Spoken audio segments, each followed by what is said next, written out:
Tales of Survival, an AI horror story. Chapter 1. Parking Lots, 3 Cats, an Old Friend. Now, I've seen a lot of things in my time, but there's something uniquely unsettling about a parking lot at night. It's the kind of place where even the shadows look like they're up to no good. This is where 3 stray cats, Mark, Marcus, and Demarcus, made their home. Mark was born in this parking lot. Unlike house cats, he fights for every meal and faces constant danger. His brother, Marcus, was driven by an insatiable hunger that consumed his every thought. He'd risk anything, even his life, for a scrap to eat.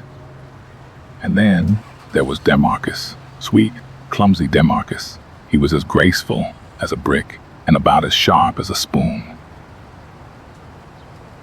Sometimes, they were lucky enough to find scraps left by the old woman who lived in the building. She was their only friend, though she rarely came outside anymore. When she did, it was to leave a small dish of food on her back porch, a rare kindness in a world that offered them so little. Most days, though, they had to rely on the big dumpster at the edge of the lot. It was a treasure trove of discarded meals and forgotten leftovers, but it was also a place of danger. The dumpster was a magnet for strays. There were dogs, too. Big and mean dogs that could tear a cat apart like a chewed toy. Chapter 2. Fight or Flight. Today was no different. As the sun began to set and the shadows stretched out across the lot, the 3 cats made their way to the dumpster. Mark led the way, his eyes scanning the lot for any sign of trouble. Marcus followed close behind, slipping in and out of the shadows with practiced ease. Demarcus, as always, trailed at the back, his ears twitching nervously at every little sound.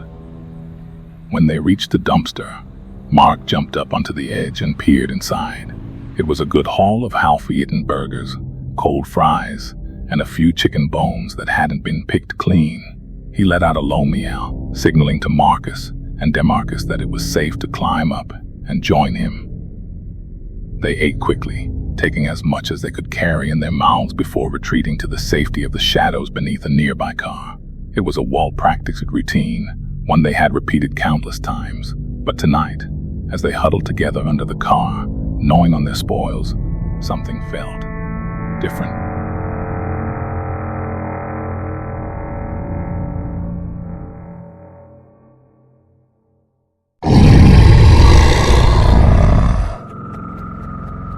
Suddenly, a noise broke the silence. A low growl, deep and menacing, coming from the other side of the lot. Mark's ears perked up, and he peered out from under the car, his eyes narrowing as he scanned the darkness. The growl came again, closer this time, and Mark saw it, a pair of glowing eyes, slowly approaching through the shadows. Mark let out a hiss and pushed Marcus and Demarcus deeper under the car. The 3 of them crouched low, their bodies pressed close together as the creature emerged from the darkness. It was a dog, but not like any dog they had seen before. Its fur was matted and filthy, its eyes wild and crazed. It was bigger than any dog in the lot, its body gaunt and starved, but with a desperate hunger that made it dangerous. The dog sniffed the air, its eyes locking onto the cat's hiding spot. It let out a low, rumbling growl, its lips pulling back to reveal yellowed teeth. Mark was ready to fight if he had to, but this was a battle they couldn't win.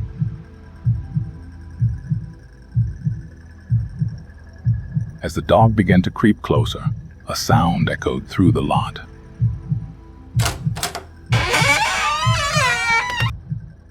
A door creaking open, followed by the soft shuffle of footsteps. The old woman had come outside, her frail figure barely visible in the dim light. She called out softly, her voice trembling with age, but still full of kindness. "Dinner time. Come here, Mark, Marcus, Demarcus." The dog froze, its eyes wide and locked on the woman. It glanced nervously at the cats, then back at her, its body trembling with uncertainty. For a moment, it seemed to weigh its options, but the fear was too strong. With a whimper and one last, shaky growl, it tucked its tail and slunk back into the shadows. vanishing into the night. Slowly, the three cats crawled out from under the car and made their way to the old woman's porch. She smiled down at them, her wrinkled face softening as she set the dish on the ground. "Help yourselves," she said. They didn't need to be told twice. They devoured the food, their bodies relaxing for the first time that night. When they were done, they curled up together on the porch, their bellies full and their bodies warm. Chapter 3. Demarcus' Nightmare. As the three cats settled into an uneasy slumber, the memories of the parking lot faded into the darkness. But sleep, that fragile refuge, offered no peace to Demarcus. His small body began to twitch, his paws clawing at the air as the nightmares crept into his mind. Tales of Survival. To be continued.